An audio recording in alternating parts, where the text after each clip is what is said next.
Ata aprovada. Dentro da sistemática do voto lançado antecipadamente, adotado por esta Câmara desde 2013, no decorrer da semana, todos os votos foram lançados desde quarta-feira.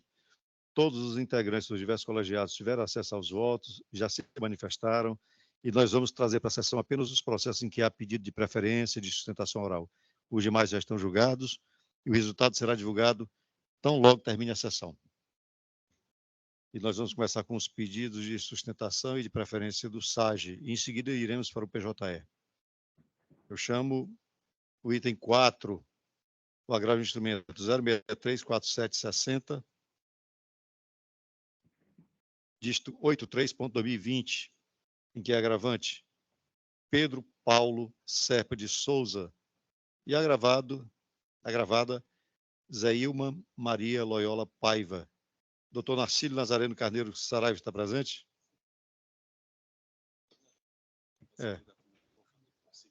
E o seguinte também do senhor, mesmo são as mesmas partes, é isso? Eu chamo logo também o item 46, o agravo de instrumento 063-2999, dígito 46.2022, em que é agravante Pedro Paulo Serpa de Souza e agravada Zeilma Maria Loyola Paiva. Nos dois, doutor Narcílio, o senhor é advogado da agravada, não é isso? Os dois votos foram favoráveis à sua constituinte, porque foi pelo não conhecimento dos recursos. Então, eu acho que dispensa. Dispensa, Posso proclamar o resultado? Pode sim. Obrigado, excelência. Então, nos dois processos, itens 4 e 46 do SAGE, recurso não conhecido, decisão unânime. Vamos para os processos do PJE. Chamo o item 5, apelação civil 020-0166, dígito 21.2022, que é apelante Alex Amaro da Silva e outro. E apelado município do Crato, é da minha relatoria. Doutora Ana Tâmara Pereira Soares está presente? Presente, excelência. Doutora Tâmara, a senhora dispensa a leitura do relatório? Sim, excelência. Tem 15 minutos, então. Boa tarde a todos. Boa tarde, colega de turno. Boa tarde. Aqui saúdo a pessoa do desembargador, o senhor Washington Luiz. Consegue me ouvir bem? Sim. Obrigada. Bom, o presente recurso trata-se de uma ação civil reparadora por danos morais e materiais, que visa o reconhecimento do acidente de trabalho, que fatalmente ocorreu em morte. No dia 19/12 de 2019, o Cujos estava de folga, foi chamado por seus superiores para realizar um trabalho de urgência na Prefeitura Municipal do Crato. Desse chamado, nesse dia, desculpa, excelência, é porque estou com retorno e eu não estou conseguindo. Nós estamos ouvindo, pode prosseguir. Pronto. Nesse dia, 19/12/2019, o decurso foi chamado a trabalhar, saiu de sua folga. Neste trabalho, juntamente com a equipe da prefeitura, com o carro da prefeitura, com os equipamentos da prefeitura, uma ordem de serviço da prefeitura, sofreu um acidente de trabalho e veio a óbito. Em defesa, o município argumentou que o serviço que o Decursos fazia era um serviço particular. Contudo, não há prova alguma nos autos que esse serviço era particular. A sentença que julgou o processo teve por base não somente o depoimento do colega de equipe que acompanhava o Decursos nesse serviço. Destaco que o colega que disse que o serviço era particular ainda é funcionário do município. E isso precisa ser bastante considerável, levando em consideração que ele depende desse emprego para sobreviver. Os autos consta que o Decursos estava na sua folga, mas que foi chamado pelo seu superior imediato, o senhor César, que ele estava de farda do município, com o carro do município, a serviço do município, mas que o fatídico acidente deu-se no serviço particular. Não houve por parte do município ajuntada das ordens de serviço, para comprovar que esse serviço era particular ou não. Não foi feita nenhuma investigação por parte do município para averiguar a morte de um funcionário, onde se deu essa morte. Não há foto do local do acidente. Não há nenhuma prova, nenhuma investigação sobre o argumento de que o serviço era particular. Não houve investigação sobre os funcionários da prefeitura utilizar todo o maquinário público para prestar serviço durante a jornada de trabalho, serviços particulares. Ao contrário, as testemunhas da requerida do município informaram veementemente que não havia possibilidade de nenhum funcionário do município fazer serviço particular com equipamento da prefeitura durante a jornada de trabalho. Contudo, a sentença se apegou ao fato do depoimento pessoal, sem prova nenhuma, da testemunha da prefeitura dizendo que o serviço era particular. Essa mesma testemunha se contradisse durante todo o seu depoimento, dizendo que o Decujus havia solicitado fazer esse serviço particular ao seu chefe imediato, e que esse tinha concedido. E que esse chefe imediato, o senhor César, no seu depoimento, disse que não falou com o Decujus nesse dia. O depoente, o senhor Araújo, que estava na equipe do Decujus, não soube informar o local do acidente, não soube informar quem era esse particular, não soube informar absolutamente nada sobre esse particular, apenas tão somente disse que, depois de ter cumprido todas as ordens da prefeitura, na hora do acidente, aquele acidente era particular. Data máxima vem a sentença, inclusive a manifestação do Ministério Público, que entendeu que o serviço era particular. Nenhuma prova foi juntada aos autos em que, de fato, o serviço prestado, que resultou na morte do funcionário do município, era particular. O que nós temos é um funcionário que estava de folga, que foi chamado da sua folga pelo chefe imediato, que usava a farda do município, o carro do município, a equipe do município, sofreu um acidente e veio a óbito. Não obstante a família ter perdido o seu ente, ainda está carregando o estigma de que o seu ente querido, que faleceu durante a prestação do serviço ao município, estava utilizando a maquinário público em detrimento particular. Sem nenhuma prova. Volto a repetir. Volto a frisar.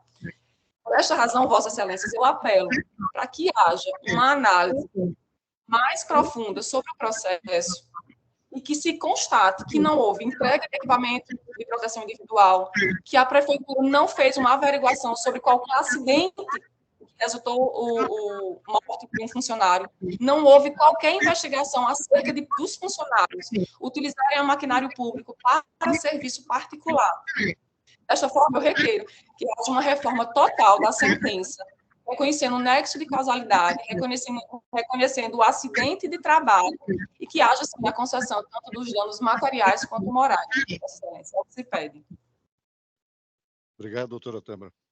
Inicialmente, eu quero parabenizá-la pela sustentação oral e, em atenção à senhora, à sua presença na sessão, eu vou ler a proposta de emenda. Constitucional, administrativo e civil, apelação civil, ação de indenização por danos materiais e morais, ausência de um dos elementos caracterizadores do dever de indenizar, não comprovação do nexo causal, recurso conhecido, mas desprovido. 1. Para brotar dos fatos o dever de indenizar, exige-se a comprovação de uma conduta lesiva pelo agente público, ato ilícito, e a demonstração de prejuízo material ou abalo psicológico relevante, dano moral, não havendo entre ambos nexo de causalidade, desde que não se verifique quaisquer das excludentes de culpabilidade previstas na lei.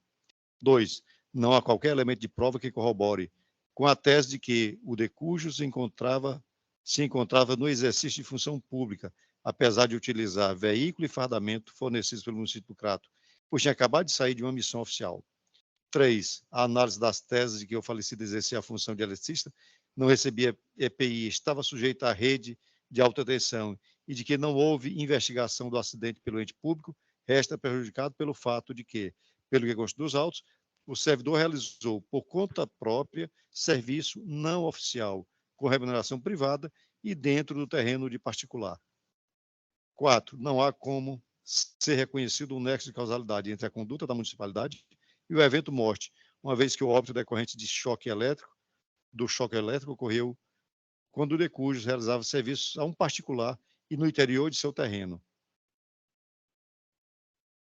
Por essas razões, o voto foi pelo conhecimento e desprovimento da apelação. Eu indago, desembargadora Nailde, ou desembargadora Vilauba, como vota Vossa Excelência? Desembargador Luciano, como vota Vossa Excelência? Proclamo o resultado. Apelação conhecida, mas desprovida.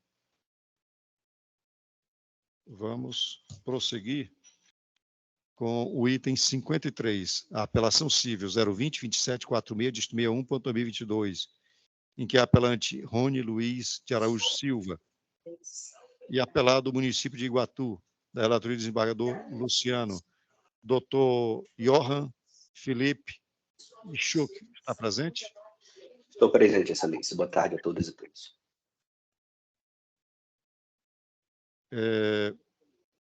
O senhor dispensa a leitura do relatório? Dispenso a leitura do relatório, Excelência. Tem, então, 15 minutos. Perfeito. Excelentíssimo senhor ministro relator, Francisco Luciano Lima Rodrigues, demais julgadores integrantes da terceira Câmara de Direito Público deste Agreste Tribunal, outro representante do Ministério Público, servidores componentes do Tribunal de Justiça, advogados e advogados que nos acompanham.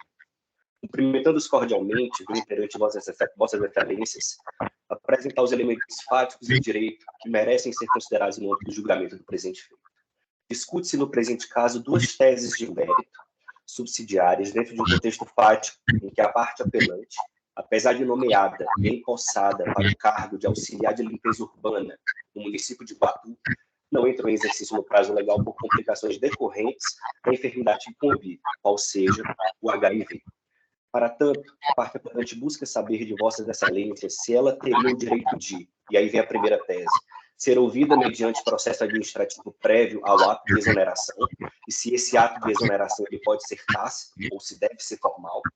E a segunda tese de mérito subsidiária da primeira, se o evento que impediu a parte apelante de entrar em efetivo exercício pode ser considerado um caso fortuito e decorrente de força maior a validar o pedido de prorrogação por 30 dias para entrar em exercício no cargo. A primeira tese de mérito, excelências, está voltada a demonstrar que a atitude da administração pública em não editar um ato formal de exoneração de candidato que foi nomeado e empossado atenta contra os princípios mais basilares de um Estado democrático de direito, quais sejam o devido processo legal, o contraditório e a ampla defesa. Defende-se, excelência, que o candidato apelante, nomeado e empossado, mas que não entrou em exercício no prazo legal, tem o direito de ser ouvido pela administração pública, a fim de que seja possível verificar se as razões que o levaram a não entrar em exercício são razoáveis ou não. E a razão disso é de que, uma vez empossado no cargo, o interessado passa formalmente a condição de servidor. Aqui vale ressaltar uma diferença essencial.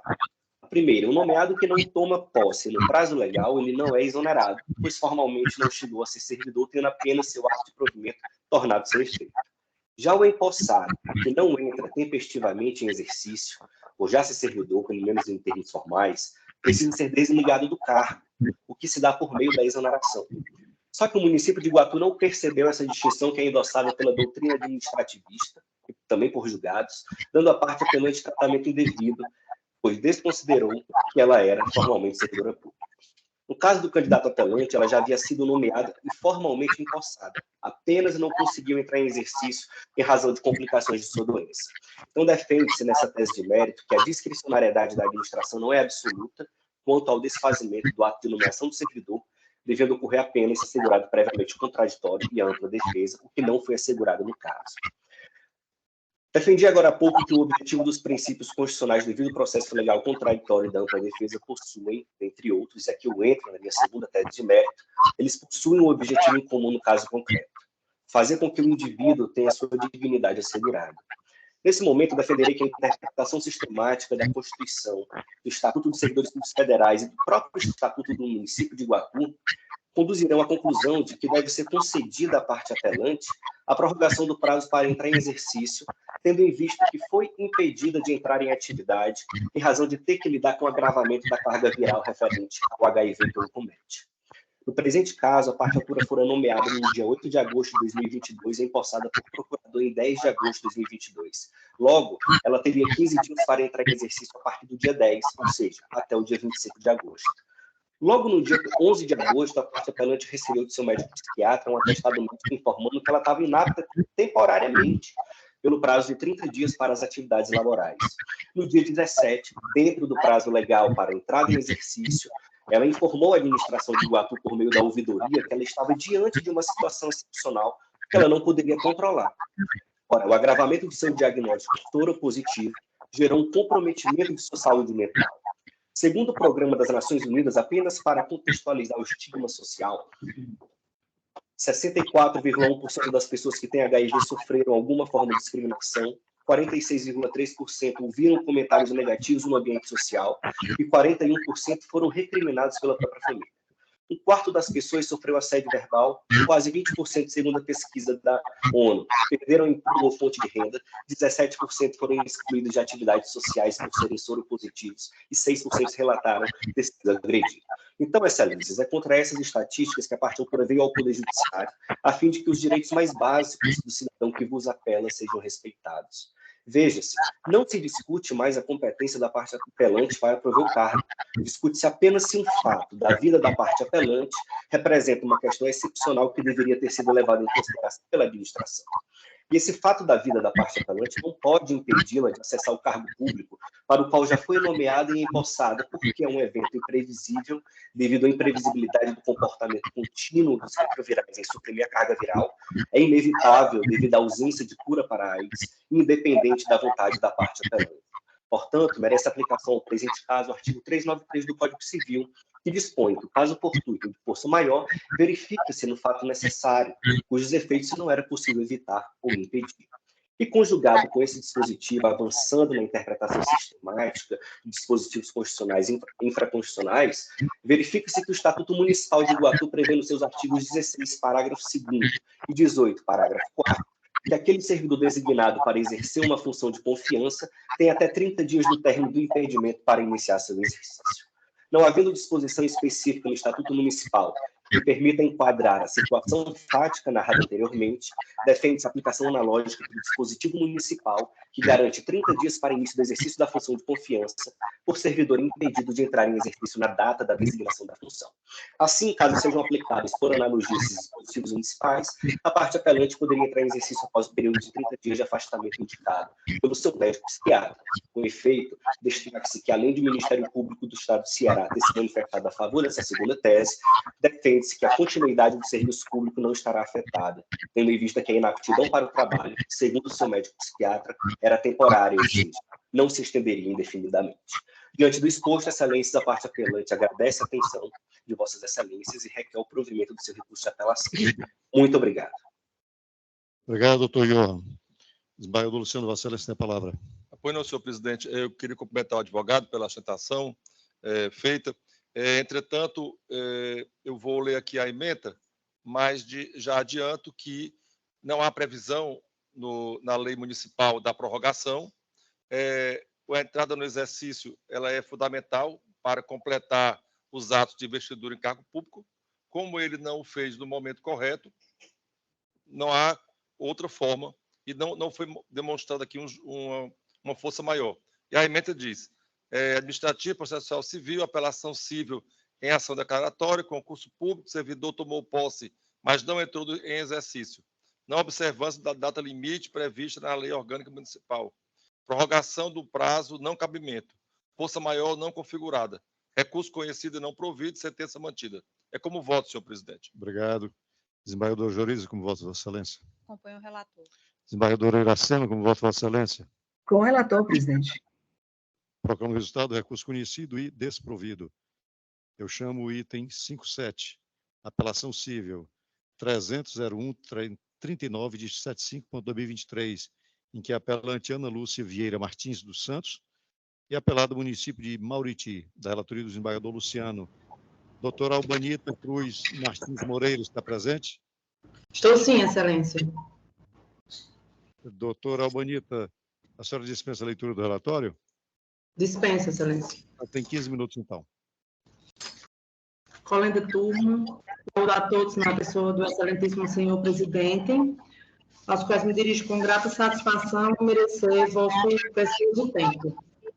Esse recurso de apelação, excelências, tem como objeto a reforma da sentença prolatada pelo juízo da Vara Única da Comarca do Mauriti, que julgou improcedente a ação ordinária de obrigação de fazer, ajuizada pela professora Ana Lúcia contra o município de Mauriti.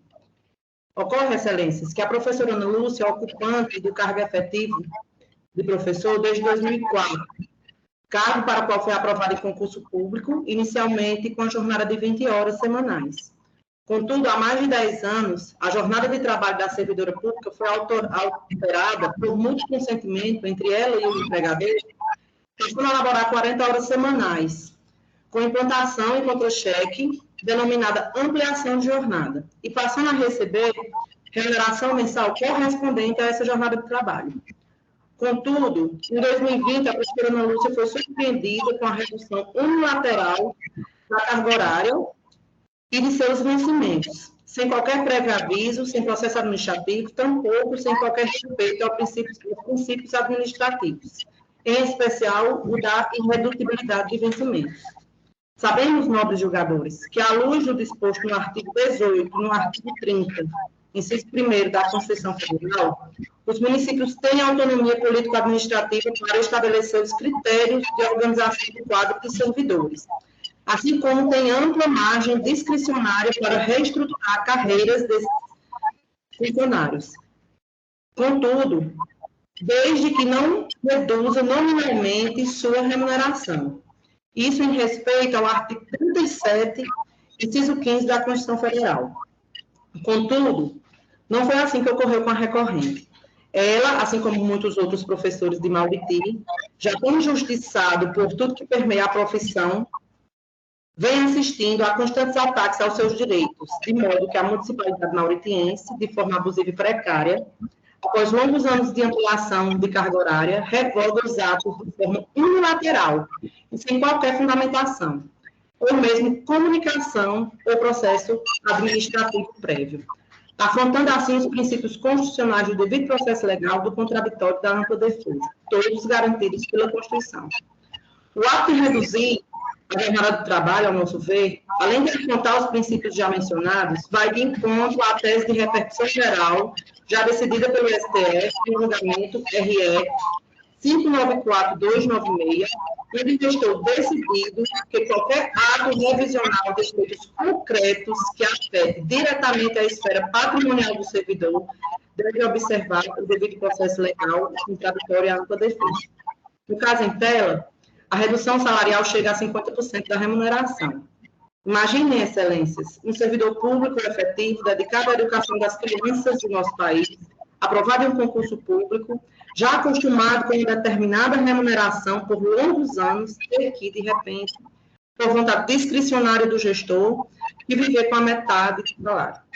Além de desumana, uma afronta direta às garantias constitucionais de irredutibilidade vencimental. Concluindo, excelência, destaco. Acertadamente, temos alguns julgados deste tribunal que determinam a nulidade dos atos administrativos municipais e o restabelecimento da jornada de trabalho aos servidores para 40 horas semanais, e é o que pedimos no caso em tela. Como medida de justiça, a sentença do juiz de primeiro grau que seja reformada mediante o provimento desse recurso de apelação. É o que se pede. Muito obrigada. Obrigado, doutora Manita. Desembargador Luciano Lacerda, você tem a palavra. Pois não. Também cumprimento a advogada pela citação. Senhor presidente, passo a ler a ementa, que eu creio que seja suficiente.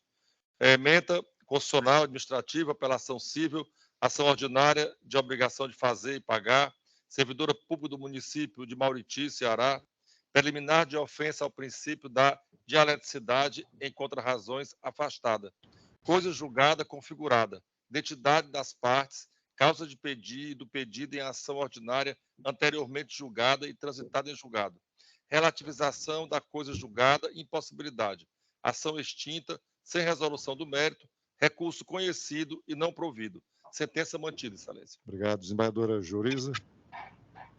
Acompanho o relator, presidente. Desembargadora Iracema.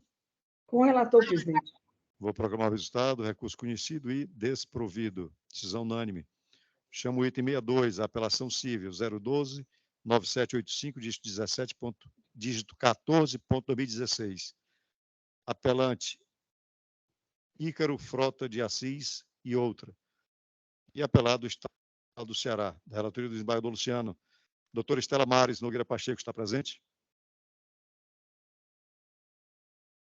O advogado não está presente, vou proclamar o resultado. Recurso conhecido e parcialmente provido. Eu chamo o item 70.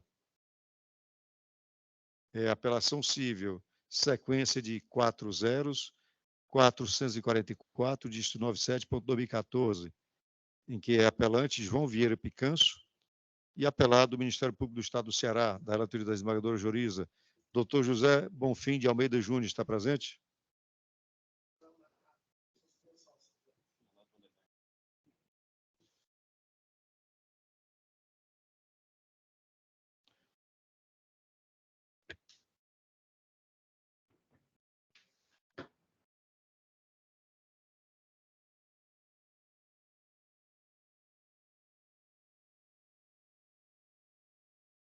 Doutor Leonardo, o senhor dispensa a leitura do relatório? Então, o senhor tem 15 minutos.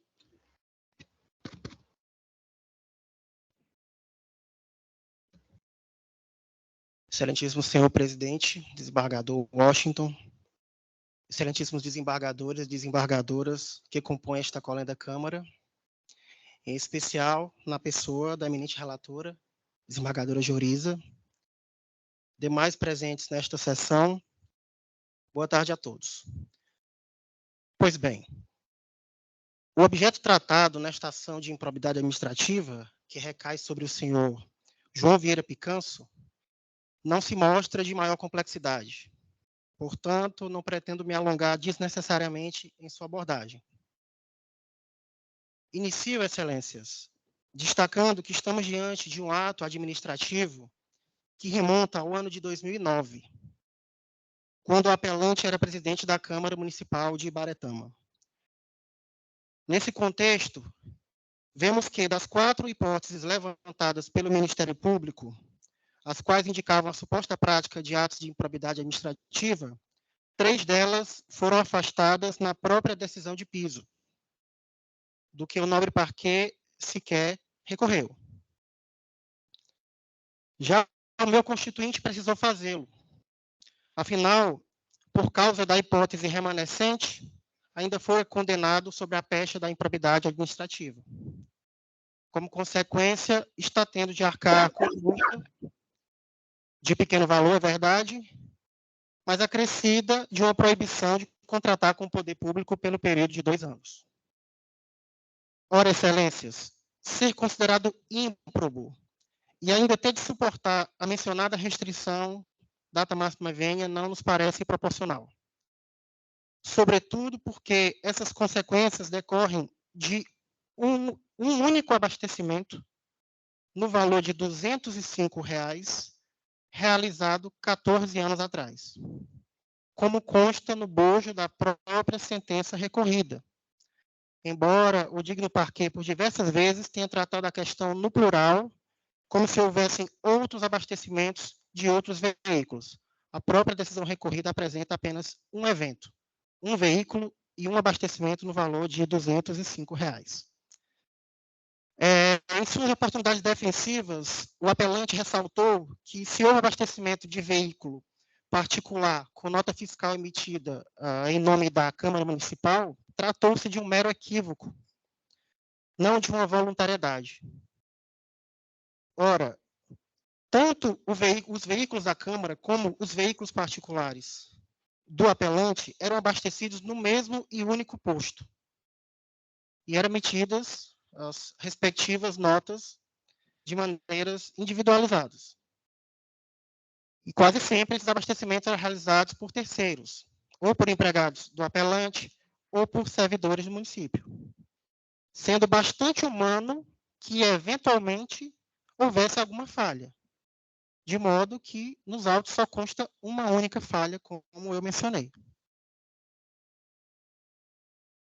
Então, excelências, data máxima venha, não se vislumbra em caso a caracterização do dolo, Ainda que se entenda que tenha existido alguma ilicitude, é notório que se tratou de um evento não apenas de pequena proporção, como visto, como também isolado, denotando não ser uma prática, quanto mais daquele administrador.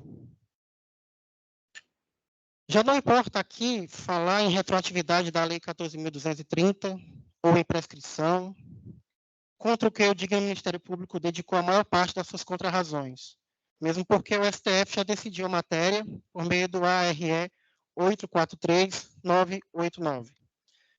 O que importa falar nesta oportunidade, excelências, é que o resultado destes autos deve prestigiar o princípio da razoabilidade e da proporcionalidade, pois se sabe que nem toda ilegalidade configura improbidade administrativa, sob pena de se estar banalizando a utilização da Lei 8429/92.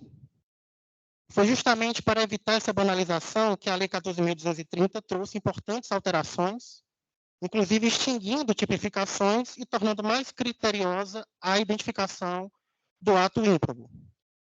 Portanto, diante da pequenez do fato que está sendo apreciado nestes autos, resta-nos bradar aos doutos componentes dessa Rosa Câmara que lancem seu olhar com parcimônia sobre essa questão, para que a decisão recorrida possa ser reformada dentro dos parâmetros da justiça. São as nossas breves considerações. Muito obrigado.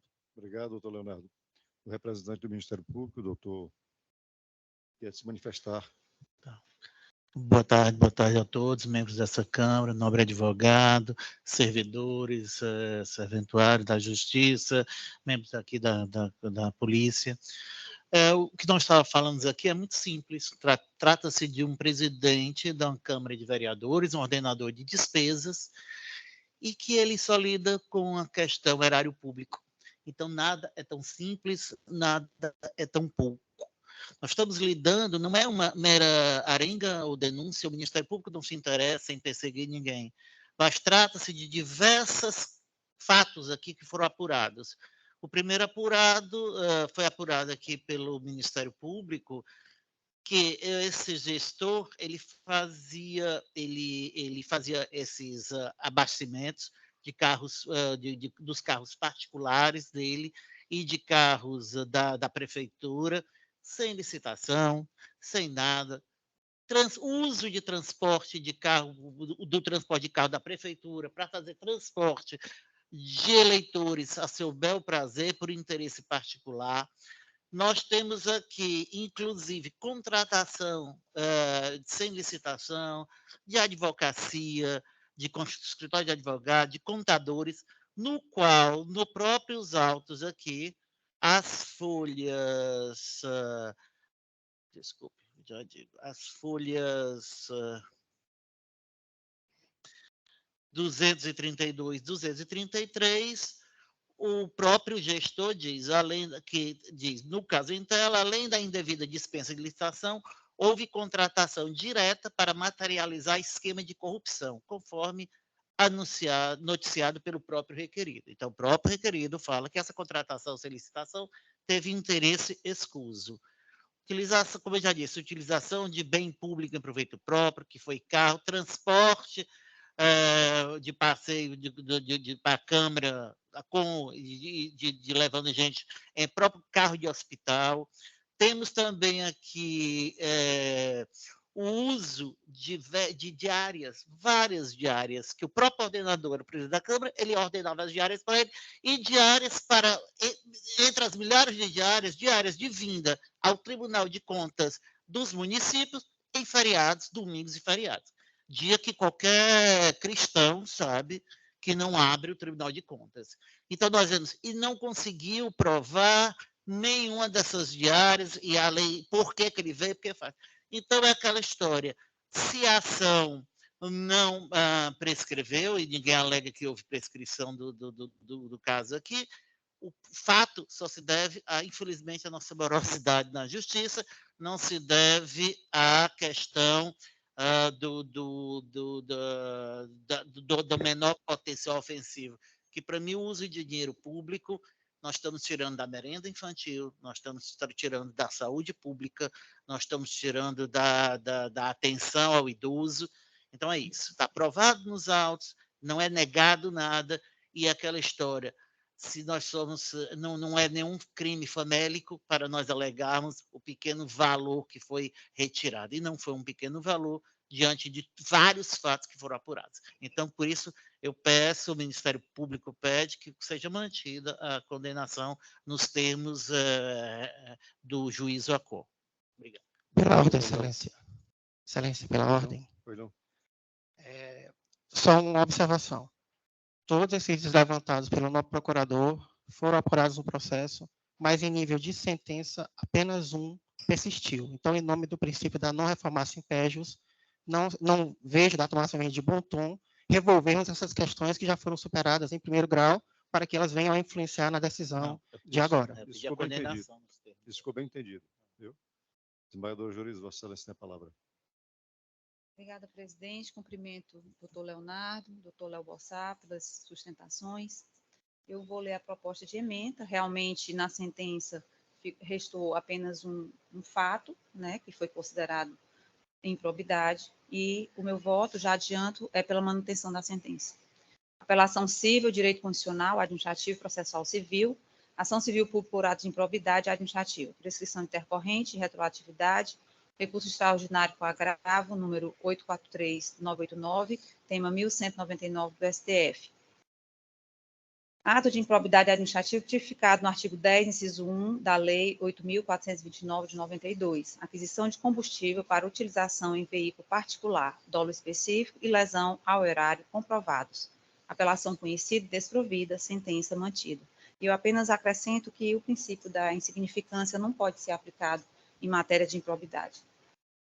Obrigado, desembargador Jurizo. Como vota a desembargadora Iracema? Eu acompanho a nobre relatora. Eu também acompanho e vou proclamar o resultado. Recurso não conhecido. Desculpa, só um minutinho. Não.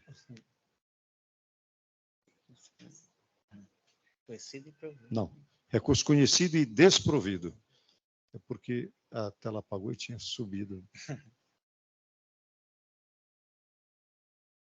Vamos para o item 79. Apelação civil de número 020-0681, dígito 67.2022, em que apelante município de Altaneira e apelada Ana Flávia Lima Araújo, da relatoria da desembargadora Juriza. Nós temos aqui tanto os advogados do município como o advogado da apelada. Doutor Francisco Ione Pereira Lima está presente? Ou doutor Flávio Henrique?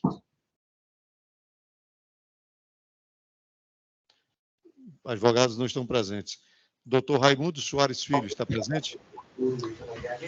Presente, Excelência. Considerando que os apelados não estão presentes, eu dispenso a minha sustentação. Posso então programar o resultado? Pode programar o resultado, Excelência. Recurso conhecido e parcialmente provido. Eu chamo o item 81, apelação civil 011-2940, dígito 82.2008. Apelantes, subcondomínio, Centro Empresarial Del Passeio e outro. E apelado do Ministério Público do Estado do Ceará e outro. Doutor Júlio Militão.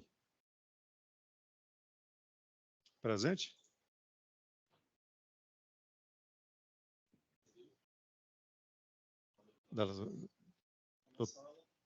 Doutor Júlio Militão não está presente?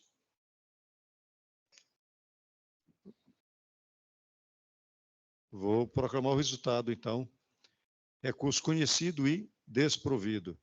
Vamos para os processos adiados. O item 45 do SAGE, apelação, sequência 301741, dígito 85.2010, da relatoria da desembargadora de Lauba, e retirados de pauta do retirados de pauta do PJE, os itens 22, 23, 61, da relatoria do desembargador Luciano, e 67, da minha relatoria. Bom, vencemos a pauta, eu vou indagar fazer aquela indagação de todas os encerramentos de sessão. Todos os integrantes deste colegiado. Confirmo os votos lançados antecipadamente. Desembargador Iracema?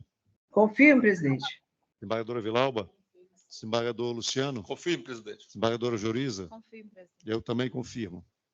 Então, os processos estão todos julgados e o resultado será divulgado logo após a sessão. Algo mais a tratar? Eu queria, presidente, Pois não, eu queria propor um voto de uma grande procuradora de justiça, a doutora Nairei Carlos Peixoto.